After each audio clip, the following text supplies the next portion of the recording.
من الشيطان الرجيم.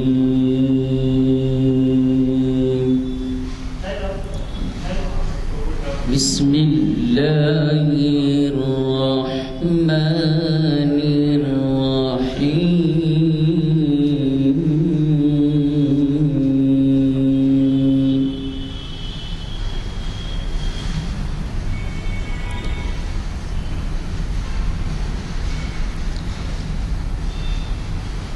أرأيت الذي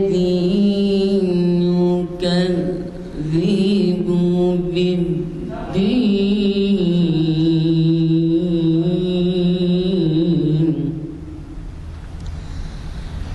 فذلك الذي يدعو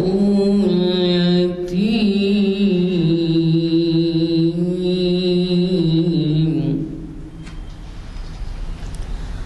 ولا يحض على طعام المسكين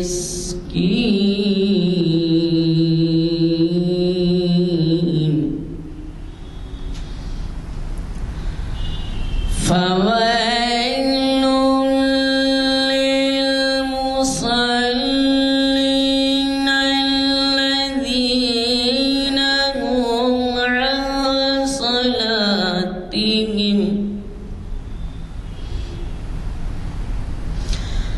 الذين هم عن صلاتهم ساهون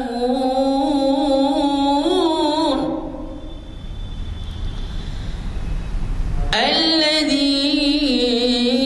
هم يراءون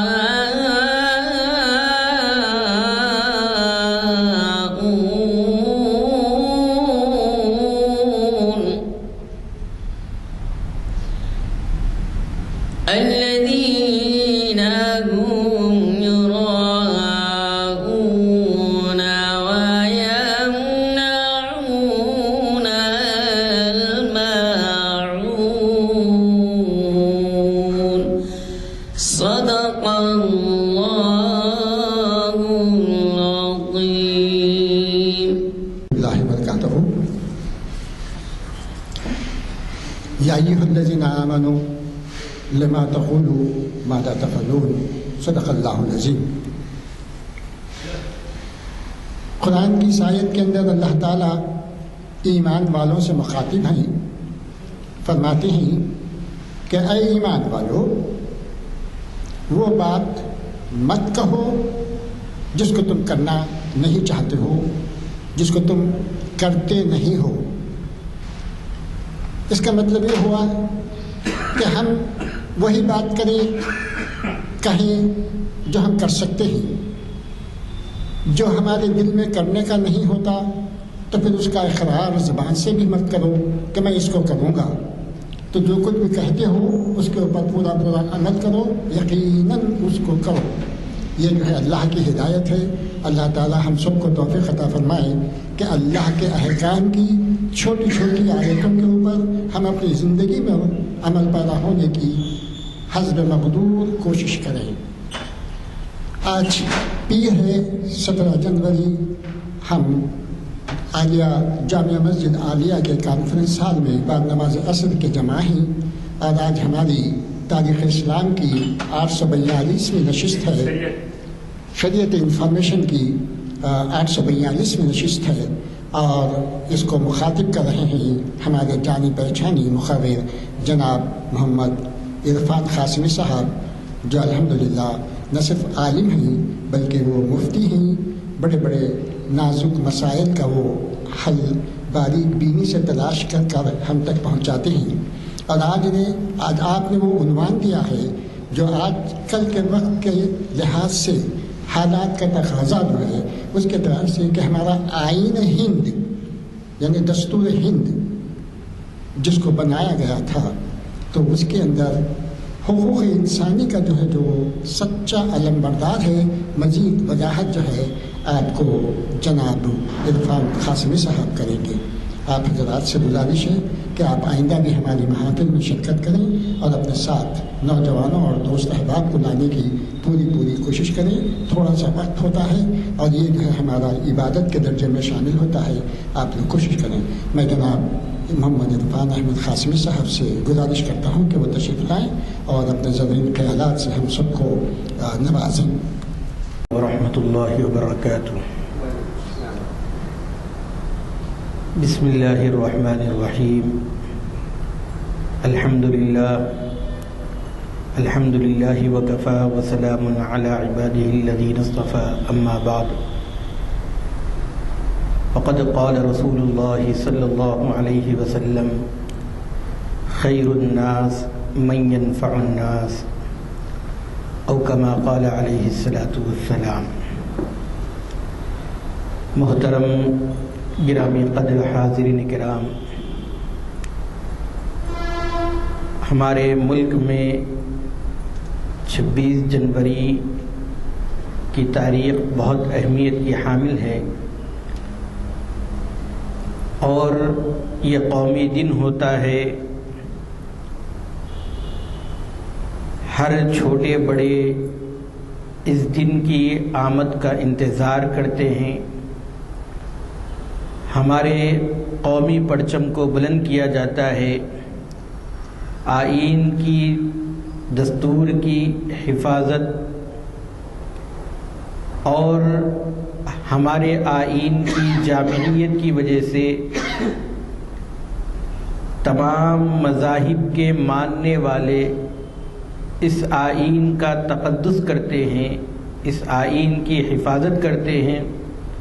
اور اس آئین کو ملک کی بقا اور سلامتی کا ضامن سمجھتے ہیں. یہ ملک گنگا جمنی تہذیب کا ملک کہلاتا ہے. یہاں کے باشندے اس چمن کے مانند ہے جس میں مختلف قسم کے مختلف انواع کے پھول اور اس کے پودے لگائے گئے ہیں اور اس چمن کی زینت اور اس چمن کی خوبصورتی ان پھولوں کو برقرار رکھنے میں ہوتی ہے، ان مختلف رنگوں کے برقرار رکھنے میں ہوتی ہے. اسی طریقے سے یہ ملک اور اس کا جو دستور ہے، یہاں مختلف مذاہب کے ماننے والے اور بسنے والے جو لوگ ہیں، مختلف زبانوں کے حامل جو لوگ ہیں، ان کے درمیان ایک ایسے قانون کی ضرورت تھی جو سب کے لیے یکساں طور پر قابل قبول ہو. اور 1950 26 جنوری کا وہ دن ہے جس میں ہمارے ملک کے اندر ایک ایسا قانون متعارف کروایا گیا اور ایسے قانون کی بنیاد ڈالی گئی ہے جو تمام مذاہب کے ماننے والوں کے لیے، جس کو ماننا اور تمام مذاہب کا اپنے مذہب پر عمل کرتے ہوئے اس دستور کو ایکسیپٹ کرنا اور قبول کرنا قابل قبول ہوا ہے. اس لیے اس دستور کی جہاں پر بھی ذرا برابر بھی حکومت کی طرف سے یا حکومت کے کارندوں کی طرف سے خلاف ورزی ہوتی ہے، عوام کے اندر ایک تشویش پائی جاتی ہے. عوام فوراً حکومت کے خلاف کھڑے ہوتے ہیں اور اس آئین اور دستور کو بچانے کی فکر کرنے لگتے ہیں اور اس کے لیے احتجاج ہوتا ہے اور مختلف قومیں اور تحریکیں مل کر حکومت کو بالآخر اس قانون کو واپس لینے پر یا اس آئین کی خلاف ورزی کرنے پر جو ان لوگوں نے کسی طریقے سے کیا تھا اس کو واپس لینے پر مجبور کر دیا جاتا ہے. آخر ہمارے اس ملک کے دستور کے اندر کیا خوبی ہے؟ تو سب سے بڑی خوبی یہی ہے کہ یہ دستور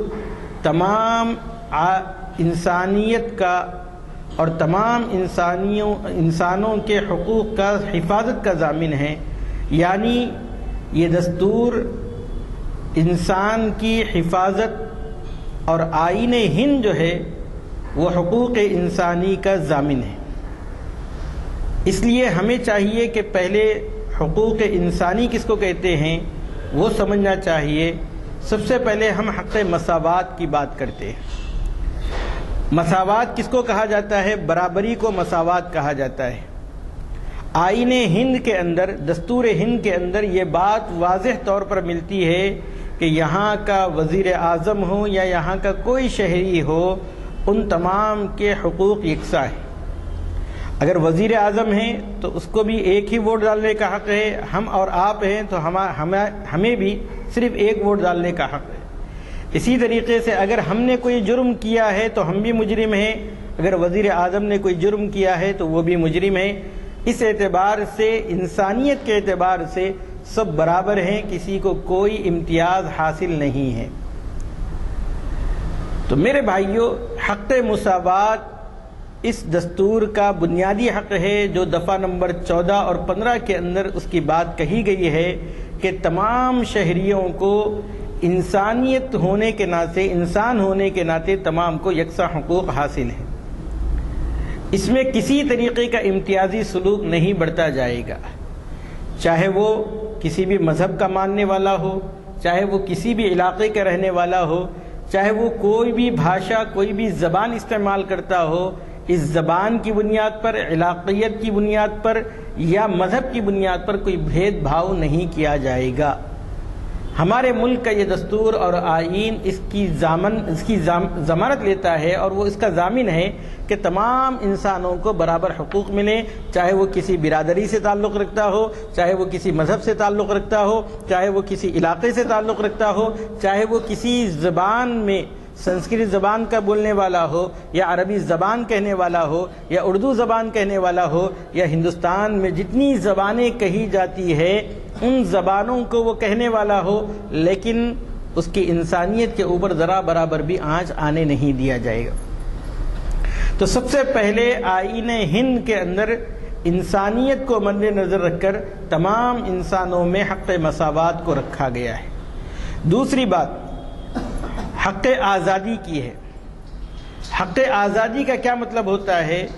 کہ ہر انسان کو اللہ رب العزت نے آزاد پیدا کیا ہے، اس کے اپنے سوچنے کا انداز الگ ہے، بولنے کا انداز الگ ہے، اور اپنی رائے کا اظہار کرنے کی آزادی بھی اس کو اللہ رب العزت نے دی ہے۔ ہم انسانوں میں اور دیگر مخلوقات کے اندر جو فرق رکھا گیا ہے وہ یہ ہے کہ ہماری جو زبان ہے، ہم اپنی مافی ضمیر کی جو ادائیگی ہے، دلوں کے اندر جو ہمارے بات آتی ہے، ہم سوچتے جو ہیں، وہ سوچ ہم مختلف اپنے علاقے کے، اپنے جاننے پہچاننے والے لوگوں کے سامنے شیئر کرتے ہیں، اور بہت سی مرتبہ ایسا ہوتا ہے کہ ہماری جو سوچی ہوئی بات ہے،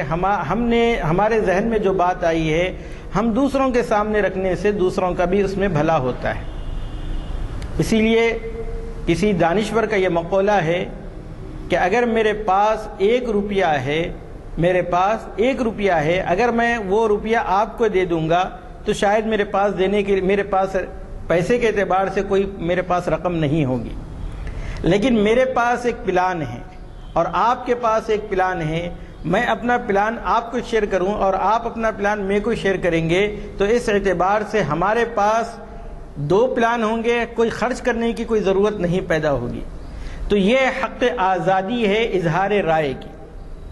یہ بھی ہمارے دستور کے اندر تمام مذاہب کے ماننے والوں کو اور تمام علاقے کے رہنے والوں کو اور تمام زبانیں بولنے والوں کو اس کے اندر بھی مکمل طور پر آزادی دی ہے۔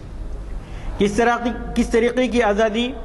اپنے مذہب کے پرچار کرنے کی آزادی، اپنے مذہب کے تشہیر کرنے کی آزادی، کسی بھی مذہب کو قبول کرنے کی آزادی، اور اسی طریقے سے ہمیں جو آزادی دی گئی ہے، ہم کوئی بھی انجمن قائم کر سکتے ہیں، کہیں پر بھی جمع کر سکتے ہیں، کہیں پر بھی لوگوں کو اکٹھا کر سکتے ہیں۔ ہاں، اس کے لیے کیا ہوتا ہے کہ کہیں پر ہم جمع کر رہے ہیں تو وہاں پر بھیڑ جمع ہونے کی وجہ سے ٹریفک کے اندر خلل پیدا ہو، یا وہاں پر لوگ جمع ہونے کے بعد سرکاری املاک کو نقصان پہنچ سکتا ہے، اس کے لیے پولیس سے پرمیشن، حکومت سے اجازت لینی پڑتی ہے۔ اگر ایسے کوئی خدشہ نہیں ہے تو ہم باضابطہ طور پر کوئی بھی انجمن قائم کر سکتے ہیں، کوئی بھی جلسے اور جلوس منعقد کر سکتے ہیں۔ ہاں،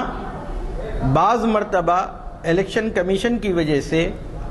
جب انتخابات کا مسئلہ ہوتا ہے تو بعض مرتبہ کچھ پابندیاں عائد کی جاتی ہیں، لیکن عام حالات کے اندر کسی جلسے پر کوئی پابندی نہیں ہوتی ہے، کسی جلوس کے اوپر کوئی پابندی نہیں ہوتی ہے۔ کہیں پر بھی مجمع اکٹھا کرنا، خاص طور پر وہ مجمع جو بغیر اسلحے کے ہوں، ان کو جمع کرنے کے اندر کوئی قباحت نہیں ہے۔ ہمارا آئین اس کی حفاظت، اس کی باضابطہ ہمیں اجازت دیتا ہے۔ اسی طریقے سے مختلف تحریکیں جو وجود میں آتی ہیں، مختلف یونینوں کا جو قیام عمل میں آتا ہے، اس کی بھی دستور ہند کے اندر مکمل آزادی دی گئی ہے۔ اس اعتبار سے ہمارا یہ دستور بہت جامع ہے، جس کے اندر کسی طریقے کا امتیازی سلوک نہیں رکھا گیا ہے۔ ہر شخص کو، ہر مذہب کے ماننے والے کو اگر وہ جلسہ کرنا چاہتا ہے، جلسہ کرنے کی اجازت دی گئی ہے۔ اسی طریقے سے مذہب کی آزادی، ایک انسان کو مذہب کتنا اہم ہے اس کا اندازہ آپ یہ کیجئے کہ انسان بعض مرتبہ مال اور جائیداد سے ہاتھ دھونا یا اس سے محروم ہونا گوارا کر لیتا ہے، لیکن جس مذہب کو وہ فالوور ہے، جس مذہب کو وہ جانتا ہے، جس مذہب کو وہ برحق سمجھتا ہے، اس کے لیے اپنی جان چلی جائے اس کی پرواہ نہیں کرتا، لیکن مذہب کی حفاظت کی وہ اس کو اولین مقام دیتا ہے۔ اس کے لیے ہمارے دستور کے اندر مذہب کی آزادی بھی دی گئی ہے۔ مذہب کی آزادی کا مطلب یہ ہے کہ ہم جو مسلک اور جو مذہب ہم اختیار کرنا چاہیں، حکومت اس کے اوپر کوئی پابندی عائد نہیں کرتی ہے۔ اور اسی طریقے سے مذہب کی تشہیر کرنے میں بھی ہمارا دستور اجازت دیتا ہے۔ ہاں، یہ الگ بات ہے کہ کچھ لوگ، کچھ حکومت پر فائز رہنے والے وہ لوگ دستور کی خلاف ورزی کرتے ہوئے جھوٹے مقدمات دائر کر کے، آپ نے ابھی سنا ہوگا کہ 2 داعی اسلام، مولانا عمر گوتم صاحب اور اسی طریقے سے مولانا کلیم صدیقی صاحب جو پھلت کے رہنے والے ہیں، ان دونوں کو گرفتار کیا گیا، لیکن ان کو جو گرفتار کیا گیا اس کو یہ بنیاد نہیں بتا رہے ہیں کہ یہ دیگر لوگوں کو اسلام قبول کروا رہے ہیں، بلکہ 2 طریقے سے ان پر الزام عائد کیا گیا ہے کہ یہ لوگ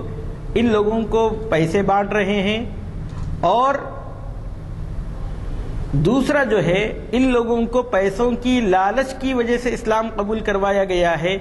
یعنی زبردستی اسلام قبول کروانے کی بات اس کے اندر کہی جا رہی ہے۔ اگر کوئی شخص اپنے طور پر، جیسے ہم ابھی دیکھ رہے ہیں کہ گستاخ رسول ملعون وسیم رضوی نے اپنا دھرم بدل کر وہ کسی اور مذہب میں چلا گیا ہے، اور ہمارا قانون اس سلسلے میں کچھ بھی نہیں کہتا ہے، اس کی مرضی ہے، وہ چلے جانا چاہے چلے جا سکتا ہے۔ تو میرے بھائیوں، دستور ہند کے اندر مذہب کے اوپر مکمل طور پر عمل آوری بھی ہو سکتی ہے اور مذہب کے تشہیر بھی کی جا سکتی ہے۔ اس لیے ہمیں یہ چاہیے کہ اگر ایسے حالات حکومت کھڑا کرتی ہے اور حکومت آئین اور دستور کی خلاف ورزی کرتی ہے تو ہم سب کو کھڑے ہونا چاہیے، اس لیے کہ اسلام کی فطرت میں قدرت نے لچک دی ہے، اتنا ہی یہ ابھرے گا جتنا کہ دباؤ گے۔ اگر ایک عمر گوتم صاحب کو گرفتار کیا گیا تھا، ایک کلیم صدیقی صاحب کو گرفتار کیا گیا تھا، تو ہمیں چاہیے تھا کہ ہم اسلام کی حقانیت، ہمارے دستور کے دیے ہوئے حقوق کے مطابق ہم میں سے ہر ایک داعی اسلام بنتا اور لوگوں کو اسلام کی طرف بلاتا۔ الغرض میرے بھائیوں، اس مذہب، ہمارے اس ملک کے اندر جو دستور بنایا گیا ہے اس میں مذہب کی آزادی ہے۔ باضابطہ دفعہ نمبر 25 مکمل طور پر مذہب کی آزادی کا آئینہ دار ہے اور اس کے اندر وضاحت کے ساتھ یہ بات لکھی ہوئی ہے۔ اسی طریقے سے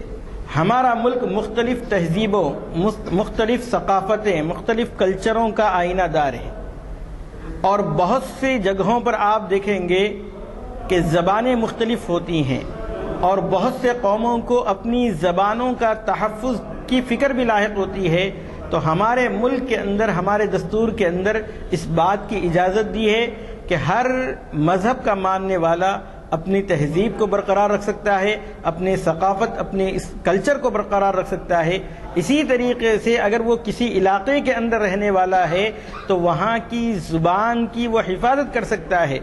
اور زبان کی حفاظت کے لیے یا کلچر کے حفاظت کے لیے یا اسی طریقے سے تہذیب کی حفاظت کے لیے اگر وہ اسکول اور کالجز کا قیام عمل میں لانا چاہتا ہے تو ہمارا ملک کا دستور اس کی مکمل طور پر حمایت کرتا ہے اور وہ حقوق فراہم کرتا ہے کہ ہم مسلمان ہیں تو مذہب اسلام کے لیے دینی مدارس کا قیام ہم کر سکتے ہیں، ہماری تہذیب کی بقا کے لیے ہم اپنی انجمنیں قائم کر سکتے ہیں، اپنی یونینوں کا قیام ہم عمل میں لا سکتے ہیں، اور اسی طریقے سے اگر ہم عربی زبان اردو زبان دونوں اگر ہماری مادری زبانیں ہیں تو ہم اس کے تحفظ کے لیے اپنے مدارس کے اندر اپنے اسکولوں کے اندر ان لینگویجز کا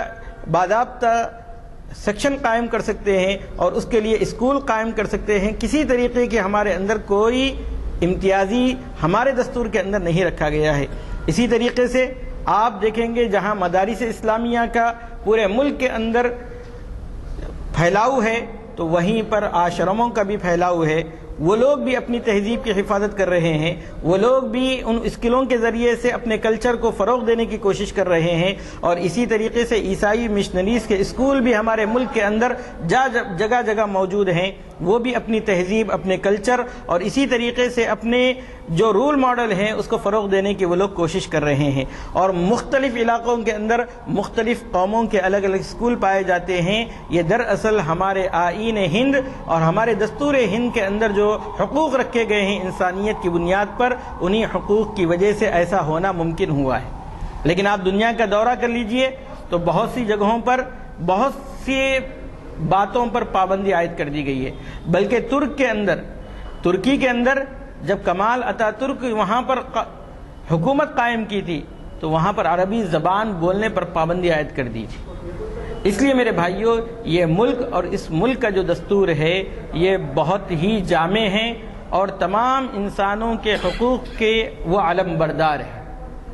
ہمیں اس کی قدر کرنی چاہیے۔ آپ کو معلوم ہونا چاہیے کہ بہت سے اسلامی ملکوں کے اندر خطیبوں کو مقرروں کو اپنے من کی بات کہنے کی آزادی نہیں ہے، اور یہاں پر آپ دیکھیں گے 2014 سے لے کر 2022 شروع ہو گیا ہے، کوئی دن ایسا نہیں ہوگا جہاں حکومت کے خلاف لوگ سڑکوں پر نظر آ رہے ہوں، احتجاج کر رہے ہوں، اپنے چینلوں کے ذریعے سے عوام تک بات پہنچا رہے ہو، اور ان کو اس سلسلے میں مکمل طور پر آزادی حاصل ہے۔ تو میرے بھائیوں، اس طریقے کی یہ جو آزادی ہمیں ملی ہوئی ہے، چاہے وہ مذہب کی آزادی ہو یا حق مساوات ہو یا ہمارے ثقافتی اور تہذیبی کلچر کی حفاظت ہو یا اسی طریقے سے ہمارے اظہار رائے کی آزادی ہو، ان تمام کی جو حقوق ہمیں ملے ہیں یہ دراصل ہمارے دستور کی جامعیت کی وجہ سے ملے ہیں، اور جن لوگوں نے دستور بنایا ہے ان لوگوں کے ذہن میں صرف ایک قوم نہیں تھی، ان لوگوں کے ذہن میں صرف ایک سماج نہیں تھا، بلکہ ان لوگوں نے دیکھا کہ کشمیر سے لے کر کنیا کماری تک، ایک سرے سے لے کر دوسرے سرے تک جتنے مذاہب کے ماننے والے لوگ ہیں ان کے سامنے ایک ایسا دستور پیش کیا جائے، ایسا آئین پیش کیا جائے جو سب کے لیے یکساں ہو، سب کے لیے برابر ہو۔ اس کے لیے ان لوگوں نے بڑی جدوجہد کی، بڑی انتھک کوششیں کی، اور بالآخر ایسا جامع قانون ہمیں حوالے کیا ہے جس کی حفاظت اب ہمارے ذمے ہے۔ ہمارے ملک کے اندر جو سب سے پاورفل جو چیز ہے وہ ہے سپریم کورٹ، عدالت عظمیٰ۔ اس آئین اور دستور کی حفاظت کے لیے عدالت عظمیٰ کا بہت اہم کردار ہے۔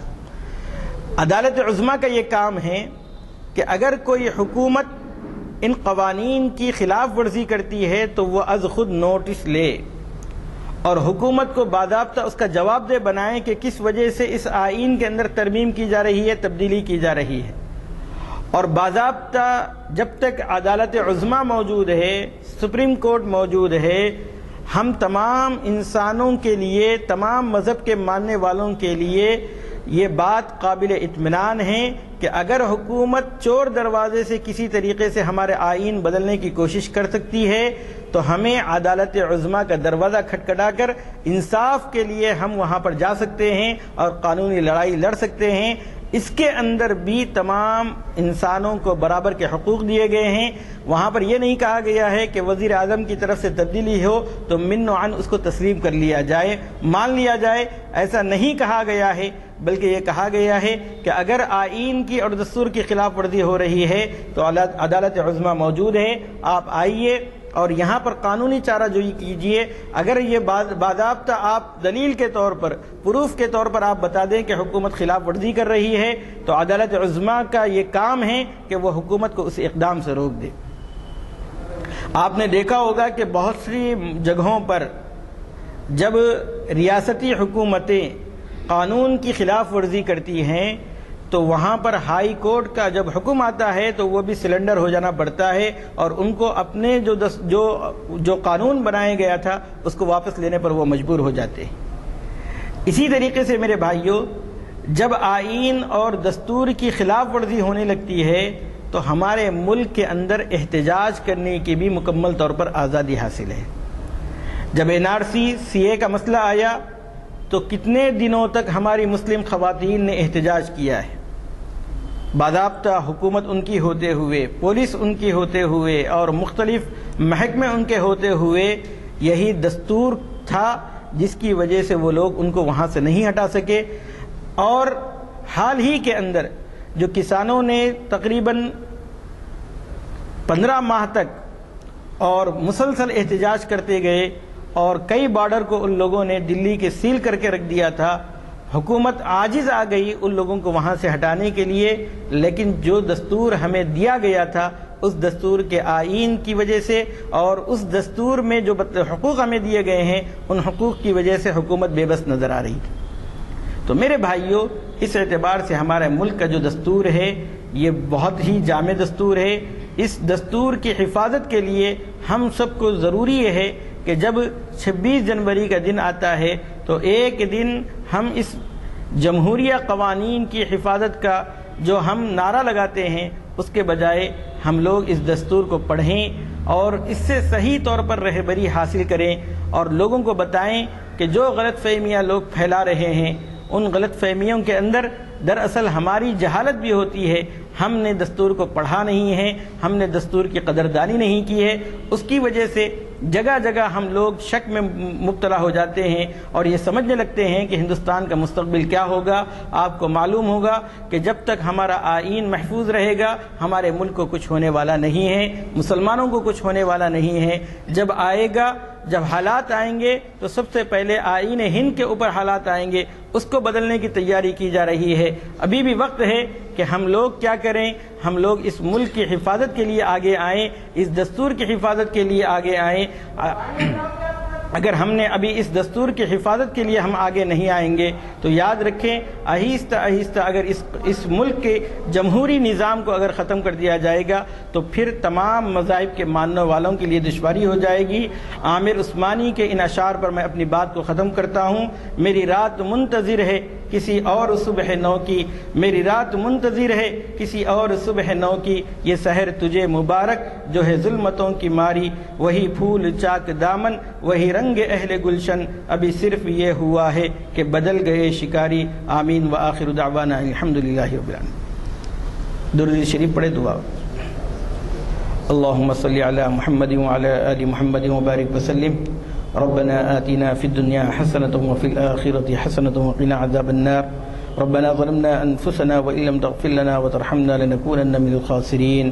اے الہ العالمین ہمارے گناہوں کو معاف فرما دیجئے، اے الہ العالمین ہمارے خطاؤں کو درگزر فرما دیجئے، اے الہ العالمین یہ ملک یہ ہمارے اکابرین کے قربانیوں کا ملک ہے، اس ملک کی حفاظت فرمائیے، اے الہ العالمین اس ملک میں رہنے والوں کی حفاظت فرمائیے، اے الہ العالمین اے کرم کرنے والے مولا جو دستور اس ملک کا بنایا گیا ہے جو تمام انسانوں کے حقوق کا علم بردار ہے، اے الہ العالمین اس کے حفاظت فرمائیے، اے الہ العالمین جملہ حاضرین کے جائز تمناؤں کو پورا فرما دیجئے، اے الہ العالمین محض اپنے فضل و کرم سے اور نبی کریم صلی اللہ علیہ وسلم کی برکت سے ہماری دعاؤں کو قبول فرما لیجئے۔ سبحان ربک رب العزت عما یصفون وسلام علی المرسلین والحمد للہ رب العالمین۔ بیان سنا اس کے اندر